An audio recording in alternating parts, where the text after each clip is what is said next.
یہ 3 چیزیں فٹ نہیں ہو رہے اس میں جا کے. اوریجن نہیں معلوم کس کو بھی, سسٹینیبلٹی نہیں معلوم, اس کی سیکیورٹی نہیں معلوم کس کو بھی. سمجھ گئے؟ تو یہ پوری چیزیں واضح طور پر حرام ہے ہمارے پاس. میں اسی کے ساتھ اپنی گفتگو سورہ آل عمران کی آیت نمبر 130 سے ختم کرنا چاہوں گا. یا ایھا الذین آمنوا, اے لوگوں جو ایمان لائے ہو, لا تاکلوا الربا, تم لوگ ربا مت کھاؤ, سود مت کھاؤ, تاکہ مال کو تم لوگ اضافہ کر لو. اللہ سے ڈرو تاکہ تم کامیاب کر دیے جاؤ. وآخر دعوانا الحمدللہ رب العالمین. السلام علیکم. محمد عبداللطیف اسٹوڈنٹ ہوں میں. آج پوری دنیا میں سوشل میڈیا چل رہا ہے. آج کے ٹائم پہ کوئی بھی ٹیلی ایونجلسٹ کی اتنی پہلے جیسی ویلیو نہیں ہے, اور ٹی وی میں فریڈم نہیں ہے. جو چینل پہ آتا ہے وہی دیکھ سکتے ہیں, آپ اس کو فارورڈ بیکورڈ نہیں کر سکتے. لیکن یوٹیوب پہ اس کا اپنے کو آپشن ہے, ایک چینل اسکپ کر کے دوسرے چینل پہ چل جا سکتے ہیں. اپنے انٹرسٹ کے اکارڈنگ اپن جو دیکھنا چاہ رہے ہیں وہ دیکھ کے انٹرٹینمنٹ لے سکتے ہیں. اور جتنے بھی دائی اپنا دین کا کام کر رہے ہیں, کسی بھی مسلک سے رہندو اپنا دین کا کام کر رہے ہو, یوٹیوب پہ بھی ہے اور ٹی وی پر بھی ہے. تو ایک عام انسان جو 100 روپے ہی دینا چاہ رہا, اس سے زیادہ دے نہیں سکتا. تو میجورٹی کس پہ لگائیں, سوشل میڈیا پہ یا ٹی وی چینل پہ؟ نہ سوشل میڈیا پہ لگائیے نہ ٹی وی چینل پہ لگائیے, کیونکہ 100 روپے میں آپ 1 تولہ سونا بھی نہیں خرید سکتے. تو پورے اسلام کے پیچھے 100 روپے وہاں لے کے جا کے کہیں کو لگاتے آپ؟ اس سے کوئی غریب کی مدد کر دیجیے. بعض چیزوں کا اپنا ایک لیول ہوتا, سمجھ رہے ہیں نا. سورہ بقرہ سورہ نمبر 2 کی آیت نمبر 267, رائٹ. یہ ایک اور خاص بات بتانا بھولیا آپ لوگوں کو. 275 سے 279 سود کے اوپر آیتیں ہیں, 261 سے لے کے 274 تک خیرات کے اوپر آیتیں ہیں قرآن میں. سورہ بقرہ سورہ نمبر 2 آیت نمبر 261 سے 274 تک پہلے خیرات کے اوپر ہے پوری آیتیں. 275 سے سود پہ ہے. 267 میں اللہ تعالیٰ کیا بولے معلوم ہے؟ تم لوگ اللہ کے راستے میں وہ مال کیسے خرچ کرتے ہو کہ خود تم کو تمہاری ضرورت پر کوئی دے دے تو تم اس کو لینا پسند نہ کرو. بولے میرے کو ایک 10 لاکھ کی ضرورت ہے, بھائی میری تھوڑی مدد کر. ارے بالکل بالکل, بلکہ آپ لفافے میں رکھ کے دے دیے میرے کو, میں گھر کو لا کے کر رہا ہوں تو 500 روپے نکل رہا ہوں اس میں سے. کیا ہوتا ہے میرے دماغ میں؟ ارے مذاق اڑا رہا ہے کہنا میرا. تو اللہ تعالیٰ بول رہے ہیں میرے دین کے ساتھ ایسا مت کرو, بول رہے ہیں.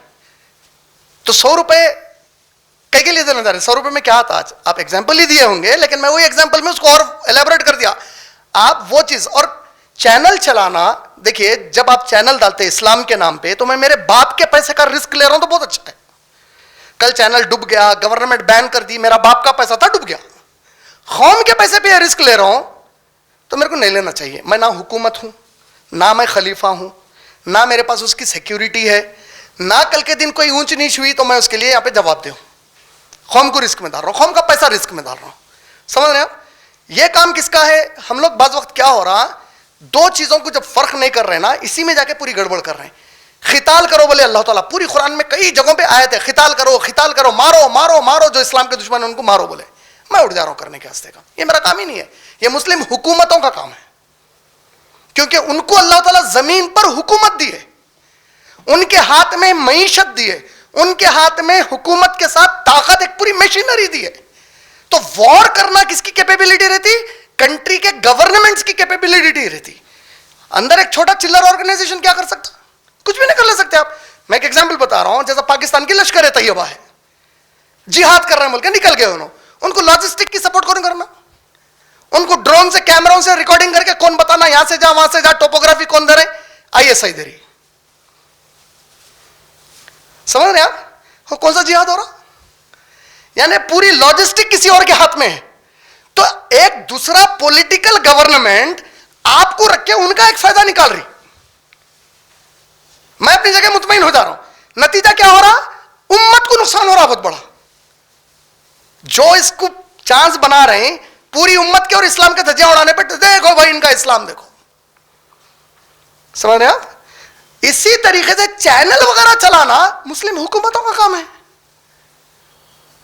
آپ اگر سعودی کو چلے گئے تو آپ کو معلوم ہے, جب آپ مسجد نبوی کو اب کے اگر جائیں گے نا انشاءاللہ, تو جو روضہ مبارک ہے نا, اس کے پیچھے کی طرف سے امام کے اندر آنے کی گیٹ ہے.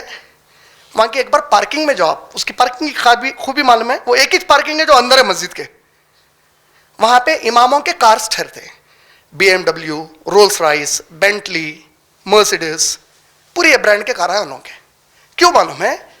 حکومت ان کو اتنا تنخواہوں سے نوازی کہ ان کا دماغ سوائے علم کے کوئی دوسری طرف جاتا ہی نہیں. سمجھ رہے؟ ان لوگوں کو کیا کرے حکومتیں, یہ اسلامی حکومت کا کام ہے. کیا کام ہے ہمارے جو یہاں پہ امام جیسے رہتے مسجدوں کے, دیکھ لو آپ مسجدوں کے امام کی ریسنٹلی رپورٹ آئی تھی نا حیدرآباد کی, کیا بول کے مسجد کے امام کی تنخواہ پولیس کے کانسٹیبل سے بھی کم ہے.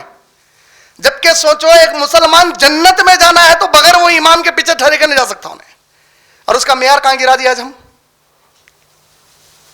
سمجھ رہے اب تو بعض چیزیں حکم ہے. ہندوستان میں کون کریں گا یہ کام؟ یہ کام مجلس اتحاد المسلمین کی ذمہ داری ہے, کیونکہ انہوں ٹھیکہ لے کے اٹھے ہوئے ہم قوم کے واسطے ٹھہرے ہوئے.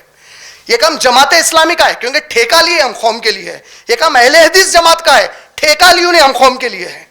یہ کام اہل سنت والجماعت کا ہے, انہوں ٹھیکہ لیے قوم کا. ہم تو عام مسلمان ہیں. تو چینل ڈال کے چلانا یہ کس کا کام ہے؟ ان لوگوں کا کام ہے. نیوز پیپرز نکالنا کس کا کام ہے؟ ان کا کام ہے. تو اسی لیے ہم اپنی اوقات سے بڑھ کے کام کرنے کی کوشش نہیں کرنا. ہم کیا کرتے اکثر شیطان کیسا کھیلتا, اور سیریا میں دیکھو کیا ہو رہا. میں حیدرآباد میں رہتا ہوں, میں کیا کر سکتا ہوں سیریا میں کچھ ہو رہا تو؟ ارے فلسطین میں دیکھو کیا ہو رہا. میں ایسے سوشل میڈیا پہ 4 چیزیں ڈال دیا تو فلسطین کی تاریخ بدل جاتی ہے. لیکن صبح سے شام تک یہاں رہتا ہوں, میرے کو راملو ملتا, میرے کو ایک جان ملتا, میرے کو پیٹر ملتا, اس کو جا کے کبھی اللہ رسول کی بات نہیں کروں گا. سیریا کی بڑی فکر کروں گا, فلسطین کی پوری فکر رہیں گی میرے کو. بلغوا انی ولو آیا, ایک بات بھی میری معلوم ہے دوسروں تک پہنچاؤ. صحیح بخاری والیوم 4 حدیث 4634. نبی صاحب کتنی پیاری بات بتائے, ایک بات بھی معلوم ہے دوسرے کو, یہ میری استطاعت ہے. تو چینلوں وغیرہ کی ابھی فکر مت کرو آپ, چینل آپ کے میرے اختیار کی چیز نہیں ہے. سوشل پلیٹ فارم کس کا یوز کر رہے ہیں؟ یوٹیوب مسلمانوں کا ہے, فیس بک مسلمانوں کا ہے, واٹس ایپ مسلمانوں کا ہے. ہمارا کتنا ہپوکریٹک رول ہے, دیکھو کتنا منافقت کا رول ہے. ایک طرف گالی دے رہے ہیں پوری ان کو, نہیں یہودی کے جیسے کپڑے نہیں پہننا, اور یہودی کے پلین میں بیٹھ کے جا کے حج کر کے آتے. سمجھ اللہ تعالیٰ ناانصافی کو پسند نہیں کرتا, ذرا برابر بھی ناانصاف نہیں. اللہ تعالیٰ جو کرنے کا کام ہے وہ کرو میرے بھائی, علم بانٹو. ہمارے پاس جو ہمارے بڑے بڑے گورنمنٹ سروینٹس ریٹائر ہوئے نا, پڑھے لکھے, ان کو بولو RSS والوں سے ذری شرم کرو. بولو کہیں کی شرم. ان کے پاس جو RSS کا ممبر ریٹائر ہوتا نا, گورنمنٹ جاب پہ سے کبھی رہا اور انہیں RSS سے بھی لگا ہوا ریٹائر ہوتا نا, ہوتے انہیں غریب بچوں کو فری ایجوکیشن شروع کر دیتا. ہر مسلمانوں میں کتنے غریب بچے پڑھے ہوئے ہیں. ہمارے پاس گورنمنٹ کا ریٹائر ہوتا کیا کرتا معلوم, مسجد میں جا کے کمیٹی جوائن کر کے فساد کرتا مسجد میں. یہ کام کرو بولو ہمارے لوگوں کو انشاءاللہ. ٹھیک ہے. السلام علیکم, میرا نام محمد مکرم متین ہے, میں MBA کیا ہوں اور پلاسٹک مینوفیکچرنگ کا بزنس ہے حضور پورس. جی فیملی بزنس ہے یہ. جی تو میرا سوال یہ ہے کہ کاروبار کی حالت تو آپ کو پتہ ہے کیسے. جی جی صاحب ابھی ہم لوگ کو مشینری اپڈیٹ کرنا بہت ضروری ہے. جو پرانی ٹیکنالوجی ہو گئی ابھی تک اسی سے چل رہی تھی, جی تو اپڈیٹ کرنے کے لیے ابھی سب اب جو بھی چل رہا ہے اصل میں سے ختم ہوتے جا رہا. جی مطلب کوئی پروفٹ ایسا خاص نہیں ہو رہا ابھی. جی اب بینکس کے تھرو ایسا مشینری مل رہی سب EMI پہ, جی انٹرسٹ کا مسئلہ ہے اس میں. جی تو اب وہی ایک سہولت ہے. دوسری سہولت کیا, اگر ہم پرانی مشینری پوری بیچ کے اگر لیں گے تو آپ صرف ایک ہی مشین لے سکیں گے ہم لوگ. جی پرانے پورے بیچ. جی تب اس کے لیے کیا راستہ ہے؟ جی دیکھیے ماشاء اللہ, یہ اسپیسیفکلی کوئی عالم دین, وہ بھی عالم دین کا مطلب کوئی 5 سال پہلے 4 سال پہلے مدرسے سے فارغ ہوئے والے نہیں, جس کا 20 سال 30 سال کا علم کا ایکسپیرینس ہے. ویسے صحیح قرآن و حدیث کی روشنی میں علم بتانے والے علماء سے پرفیکٹلی بیٹھ کے ڈیٹیل بتا کے آپ اپنے مسئلے کا جواب لیجیے. میں اب جو جواب دے رہا ہوں میں جنرل جواب دے رہا ہوں, آپ کے مسئلے کا آنسر نہیں دے رہا ہوں میں. سب سے پہلی چیز, چاہے آپ کی موت بھوک سے کیوں نہ آ جائے, ایک آدمی مرنا پسند کریں گا, اپنی اماں سے زنا کرنا تو پسند نہیں کرتا انہیں. چاہے میں سڑ گل کے کیوں نہ مر جاؤں, اللہ اور نبی سے جنگ کا تصور بھی نہیں کر سکتا میں. یہی میرا تقویٰ ہے, اور یہی اللہ بول رہے ہیں کہ تم تقویٰ اختیار کرو, تم کامیاب کر دیے جاؤ گے. پہلے کلیئر یہ رہنا ہم لوگ, چاہے کچھ ہو جائے. رزق دینے والی ذات سورہ آل عمران کی آیت نمبر 37, اللہ سبحانہ و تعالیٰ کیا فرما رہے ہیں, میں جس کو چاہتا ہوں بے حساب رزق عطا کرتا ہوں. رزق صرف اللہ کے پاس سے آتا. مشکل دور کرنے والی ذات صرف اللہ کی ہے. ڈالے سو مشکل کون؟ اللہ. نکالنا کون؟ اللہ. دولت دینے والے کون؟ اللہ. پورے معاملے پھر کے اللہ کی طرف چلے آتے, گڑ گڑا کے اللہ سے پہلے رجوع ہو جانا. سیکنڈ, اب آپ دیکھیے آپ کے کوشچن میں ایکچوئل آپ کا آنسر ہے. اگر آپ بیچ کے ایک مشین لیتے تو آپ کو بس نہیں ہوتا, کا مطلب یہ ہے کہ کم ہو جاتا, ختم تو نہیں ہوتا. تو جب اللہ بڑھ کے دیے تھے تو شکر گزاری کرے, کم ہو گیا تو صبر کرو, تب بھی سود نہیں لے سکتے. میں یہ بولنا چاہ رہا ہوں, کل آپ کو 10,000 روپے دے رہے تھے اللہ تعالیٰ, آج اچانک 3,000 دے رہے ہیں. جب 10,000 دیے شکر گزاری کرے آپ, اب 3,000 مل رہے ہیں, صبر کرو, صبر کا بدلہ جنت ہے بولے نبی صلی اللہ علیہ وسلم, صبر کے بدلے اضافہ ہوتا, رائٹ. لیکن سود بالکل نہیں لے سکتے. وہ جو ای ایم آئی کا پارٹ ہے, میرے پاس اب ٹائم نہیں ہے کہ اس کے اوپر میں ایکسپلینیشن دوں, کیونکہ سب کوشچنس پوروں کے دماغ میں آتے ہیں اس کے بعد. وہ جو ای ایم آئی کا پارٹ ہے آپ علماء سے پوچھیے, کیونکہ بعض ای ایم آئی کے جو چیزیں ہوتی وہ جائز ہے, ہر والا نہیں, not every thing, some of them. تو اسپیسیفک وہ علماء کو سنائیے کیا کنڈیشنز پر ای ایم آئی ہے, اس کے موڈ آف پیمنٹ کیا ہے اس کا, اس حساب سے ان سے آپ ڈائریکٹ فتوا لو, رائٹ. لیکن اینڈ آف دا ڈے میں پھر یہی بولوں گا, آپ کو اگر 10,000 مل رہے تھے اب 3 مل رہے ہیں تو 3 لے لو اور صبر کرو, اللہ اضافہ کر دیتے پھر انشاءاللہ. امید آپ کا جواب پورا. وعلیکم السلام ورحمۃ اللہ. بینک میں ہم جو سیونگ رکھتے ہیں جی, اس پہ جو انٹرسٹ آتا ہے کوارٹرلی وغیرہ, جی جی, اس کا ہم کیا کریں؟ جی ماشاء اللہ, بہن نے بہت اچھا بہت امپورٹنٹ کوشچن کیا, ہم سب کے شاید ذہنوں میں ہوگا. بینک میں بیسیکلی جو موسٹ کامنلی جو اکاؤنٹس کھلتے ہیں وہ 2 ٹائپ کے کھلتے ہیں, کرنٹ اکاؤنٹ اور سیونگز اکاؤنٹ. کرنٹ اکاؤنٹ میں آپ کو جو انیشیل ڈپازٹ کا پیسہ رہتا ہے وہ زیادہ رہتا, کیونکہ بینک ڈسکریج کرتا اس کو, دیکھیے پھر بدماشی آپ اس کو ڈسکریج کرتے, اور اس میں سود نہیں آتا بلکہ سروس چارجز آپ سے کاٹتے ہو لوگ. سیونگز اکاؤنٹ میں آپ کو سود ایڈ ہو کے آتا, وہ پیسے کا کیا کرنا. اس پر شیخ بن باز رحمۃ اللہ علیہ اور جو اکابر علماء ہیں ان کے جو فتوے ہیں اس کی نظر میں یہ بتایا گیا ہے بہن, سب سے پہلی چیز اس میں یہ بتاتے ہیں کہ وہ پیسہ جو تمہارا ہے ہی نہیں اس کی فکر مت کرو, وہ تمہارا ہے ہی نہیں تو اس کو لو ہی مت, آپ کا جتنا ہے وہ لو. جیسا آج آپ اگر جو ہے اسٹیٹمنٹ, بینک اسٹیٹمنٹ یا نیٹ بینکنگ پہ جا کے آپ اپنے اکاؤنٹس کو چیک کریں تو اس میں نے کلیئرلی ڈی مارکیٹ کر دیتا ہے اتنا پیسہ سود کا ہے, وہ آپ کا ہے نہیں تو ہے نہیں تو چھوڑ دو اس کو. مثال کے طور پہ اگر آپ کے گھر کے باہر کوئی 100 روپے گرے ہوئے مل گئے آپ کو, اور کوئی بازو دوسرا آدمی ٹھہرا ہوا ہے, وہ آپ کو معلوم ہے اس کے پیسے میرے نہیں ہیں, تو آپ وہ 100 روپے کو ہاتھ نہیں لگا سکتے کیونکہ آپ کو معلوم ہے وہ آپ کا ہے ہی نہیں. لیکن اب آپ کے اکاؤنٹ میں وہ لوگ ڈال کے تیرا ہی ہے, ہم نہیں لیتے واپس بول رہے ہیں, یہ مجبوری ہے. یہ چھوٹے موٹے ہمارے اماؤنٹس کے تک اچھا ہے, لیکن کوئی بہت بڑے بزنس مین ہے, جیسا وپرو کے عظیم پریم جی ہے, یا سعودی کا محمد بن سلمان جو ان کا پرنس ہے, اس کے بزنسز ہے, تو ان کے millions and billions of dollars میں چلے جاتے ہیں, تو اس میں ان کا جو سود بھی ہے وہ ملینز آف ڈالرز میں چلے آتا. اس میں علماء کے سامنے یہ بات رکھی گئی کہ امکانات ہے کہ اگر ہم چھوڑ دیے تو بینک اس منی کو مسلمز کے خلاف یا اسلام کو نقصان پہنچانے میں استعمال کر سکتا, یہ ایک ان کو آپشن بتایا گیا.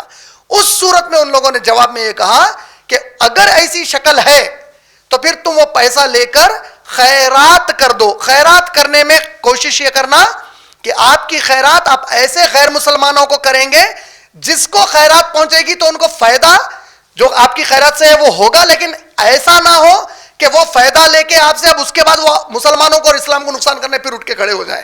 یعنی انتہائی ڈسٹیٹیوٹ جس کو بولتے, جس کا کوئی پرسان حال نہیں ہے, فٹ پاتھوں پر پڑے ہوئے ہیں, کوئی کھلانے والا نہیں پلانے والا نہیں, ایسے جو ڈسٹیٹیوٹ ہوتے ایسے غیر مسلمانوں کو آپ پہنچا دے سکتے, یا پبلک کاز میں استعمال کر سکتے. کہیں روڈز بن رہے کر رہے ہیں جہاں پہ پبلک کاز ہے, اس میں آپ وہ پیسہ خیرات کر دے سکتے, لیکن آپ استعمال نہیں کر سکتے. اور ہمارے پاس ایک بہت ہی بدترین عمل کرتے, اس میں غریب مسلم بچی کی شادی کو دیتے نکال کے. تو غریب بچی کی شادی میں بچی کی شادی کو بچی کے لیے پیسے دینا وہی حرام ہے اسلام میں, جہیز حرام ہے, وہ نہیں دینا چاہیے. اس میں اب الٹا سود کا پیسہ لے کے جا کے دے رہے ہیں آپ کے پاس کا, یہ ڈبل حرام ہو گیا آپ تو انہیں بالکل یا تو پبلک کاز یا ایسی جگہوں پر استعمال کریے. کوشش کریے کہ بینک میں ہی چھوڑ دیں, لیکن میں سمجھ سکتا ہوں وہ ہمارے لیے بہت ڈیفیکلٹ ہے, اس میں سے نکال کے آپ خیرات کر دیجئے ایسے نان مسلمس کو جو بالکل ان کا کوئی پرسان حال نہیں ہے. واللہ عالم, اللہ غیب جانتے ہیں. امید آپ کا جواب مکمل ہو گیا. السلام علیکم. وعلیکم السلام ورحمۃ اللہ. میرا نام عمیر احمد ہے. جی, میں ویزا کنسلٹنٹ ہوں. جی, جامعہ نظامیہ والے بول رہے کہ آپ بینک کا انٹرسٹ لے سکتے ہو. جی جی, کہ یہ انڈیا جو ہے دارالاسلام نہیں ہے جی, تو اس کے بارے میں آپ بولتے ہیں. جی ماشاء اللہ, آپ نے بہت اچھا کویشچن کیا. انفیکٹ میں لاسٹ ویک اس کے اوپر بھی ڈسکشن کیا میرا. دیکھیے, قرآن میں جب ایک آیت اتنی کلیئر طور پہ آ چکی ہے اور انکنڈیشنل آئی, وہ بغیر کوئی مثال کے طور پہ جب آپ روزوں کے بارے میں پڑھتے ہیں, سورہ بقرہ سورہ نمبر 2 آیت نمبر 183 184 اور 181 سے لے کے 183 تک آپ کو روزوں کے بارے میں بتایا گیا. 184 میں بھی روزوں کے بارے میں. اس میں کیا بولے اللہ تعالیٰ, اگر تم سفر پر ہو یا بیمار ہو تو اب کنڈیشن دی اللہ تعالیٰ, روزہ کب چھوڑ سکتے کیا, یہ کنڈیشن میں چھوڑ دو بولے. تو جب کنڈیشن پہ آپ ایگزمپشن لے رہے ہیں اس کے لیے, تو اس کی دلیل قرآن اور حدیث سے ہونا لازم ہو جاتی ہے باپ کے لیے. اور ایسا گناہ جس میں اللہ کے نبی صلی اللہ علیہ وسلم ماں سے زنا بول رہے ہیں اور اللہ تعالیٰ میرے رسول سے جنگ بول رہے ہیں, اس میں آپ بول رہے ہیں دارالحرب ہے. تو میں لاسٹ ٹائم بتایا کہ جیوز کو اگر آپ بائبل پڑھیں تو book of Exodus chapter 22 verse number 25, book of Leviticus chapter number 25 verse number 35 سے 37, book of Ezekiel chapter number 18 verse number 13, book of Ezekiel chapter number 18 verse number 22, book of Jeremiah chapter number 5 verse number 10, book of Nehemiah chapter number 7 verse number 10 سے 15 تک, ان کو بھی interest حرام ہے. Christians کو gospel of Luke chapter number 6 verse number 35 میں interest حرام بتا دیا گیا ان لوگوں کو. تو جیوز کیا کرے, تلمود بول کے ان کے فقہ کی کتاب ہے, جیسے اپنے پاس حنفی, شافعی, مالکی, حنبلی فقہ ہے, ان کا تلمود بول کے ہے. تلمود اور مسناد یہ دو کتابیں ان کی فقہ کی ہے. فقہ کیا ہے, جو تورات ان کی بائبل میں انہوں جو جس کو تورات مانتے ہیں اس میں جو احکام آتا ہے اس کی انٹرپریٹیشن ہے اس میں. تو جوئش اسکالر کا انٹرپریٹیشن وہ لوگ کیا کرے معلوم, چونکہ بک آف گاڈ میں فاربیڈن ہے تو یہودی کبھی بھی کسی یہودی کو نہ سود دے گا, نہ کوئی یہودی سود پہ کسی یہودی سے پیسہ سود پہ لے گا. نان یہودیوں کو کرتے ہیں لوگ پورا. آج ہم کتنے گر گئے دیکھو آپ, کہ ان سے بدتر ہو گئے ہم. اتنا سخت حکم قرآن میں آنے کے باوجود. جامع نظامیہ کا بھی جو فتویٰ ہے آپ غور کر کے دیکھیے, جس پیریڈ میں فتویٰ آیا, ڈیکن کرونیکل کی ہیڈنگ آئی تھی جب میں بہت چھوٹا تھا, میرے کو اچھا یاد ہے, میرے والد صاحب اس وقت گھر میں ڈسکس کر رہے تھے, ہسٹوریکل فتویٰ آف جامع نظامیہ بول کے آیا تھا. کیوں لوگ اس کو ہسٹوریکل فتویٰ بول کے ڈالے, کیونکہ اچانک جامع نظامیہ 100 سال پرانا قدیم مدرسہ, ان کو فتویٰ آپ کا ہی کو یاد آیا اس کا. تو اس کے پیچھے اگر آپ غور کر کے دیکھیں گے تو کچھ پولیٹیکل بیک گراؤنڈ تھا اس وقت. کسی صاحب کو ایک بینک اسٹیبلش کرنے کا تھا, وہ اسٹیبلش کرنے کے پہلے اس کے لیے حلال کا ایک فتویٰ لیا انہوں. دوسری چیز, اللہ اور محمد صلی اللہ علیہ وسلم کوئی چیز کو حرام کرنے کے بعد ابو بکر صدیق رضی اللہ تعالیٰ عنہ بھی اس کو حلال نہیں کر سکتے. تیسری چیز, ابو حنیفہ رحمۃ اللہ علیہ اگر یہ فتویٰ دیے ہیں تو آپ ورڈ بولے اب بھی ایک اس میں دارالحرب بولے. آپ حرب عربی میں بولتے ہیں جنگ کو, یہی ورڈ یوز ہوا سورہ بقرہ کی آیت نمبر 279 میں. جو لوگ اس کے باوجود بھی یہ کریں گے تو اعلان کر دو حرب کا اللہ اور محمد صلی اللہ علیہ وسلم سے. حرب بولتے جنگ کو, اور دارالحرب یہ ان کا ڈیفینیشن تھا. ایکچوئل دارالحرب کس کو بولتے ہیں, جہاں پہ کافروں سے مسلمانوں کی اسلام کے لیے جنگ ہو رہی, وہ جگہ کو دارالحرب بولا جاتا. دارالحرب does not mean a country where the Muslims live in a minority. یہاں پہ آپ کو کس چیز کی رکاوٹ ہے انڈیا میں, 5 وقت کی نماز پڑھ رہے ہیں, میں اسلام کی تبلیغ کر رہا ہوں, میں شادی کر رہا ہوں, میں موت آئی تو اسلامی طریقے سے جو دفن کر رہا ہوں, وراثت اسلامی طریقے سے بانٹ رہا ہوں, میں ہر چیز اسلام کی پریکٹس کر رہا ہوں. تو حرب کیسا ہو گیا یہ, دارالحرب ہو ہی نہیں سکتا. یہ دارالحرب وہ جگہ جہاں غیر مسلمان اور مسلمان اسلام کے لیے جنگ کر رہے ہیں. چائنا کی یوگھر میں جو اب ہو رہا نا, یوگھر کا علاقہ دارالحرب بن گیا, کیونکہ روزے نہ رکھنے, فرائض سے روک دیا جا رہا پورے. انڈیا میں کہاں روکے آپ کو, یہاں تو آپ فرائض کے نوافل کر رہے ہیں پورے ماشاءاللہ. تو دارالحرب ہوتا ہی کیسا ہے, دیٹ اٹ سیلف از کویسچنیبل.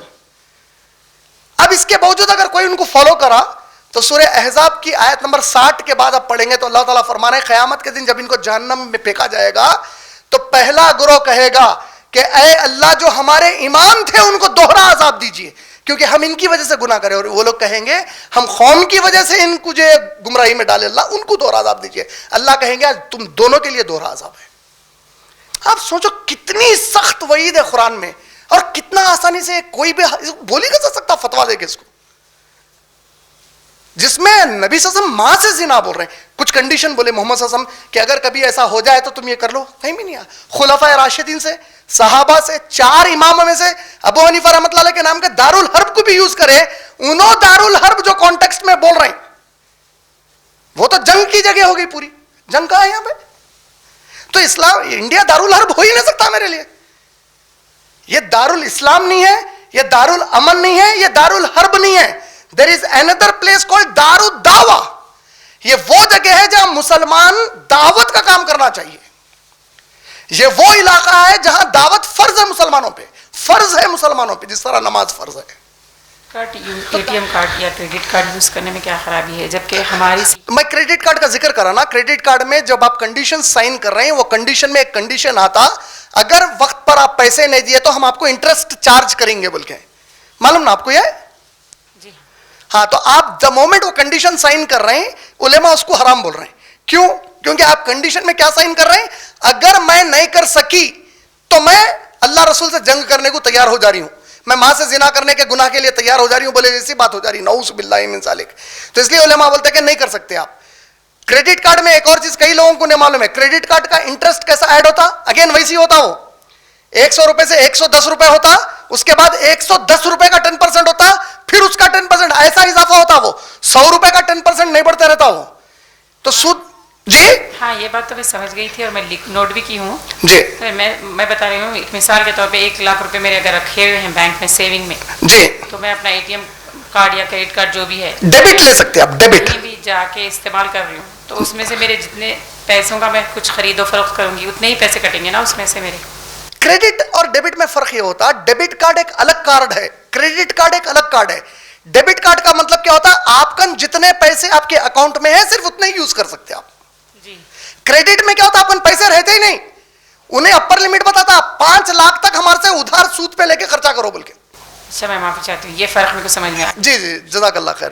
واخر دعوانا الحمدللہ رب العالمین. السلام علیکم ورحمۃ اللہ وبرکاتہ.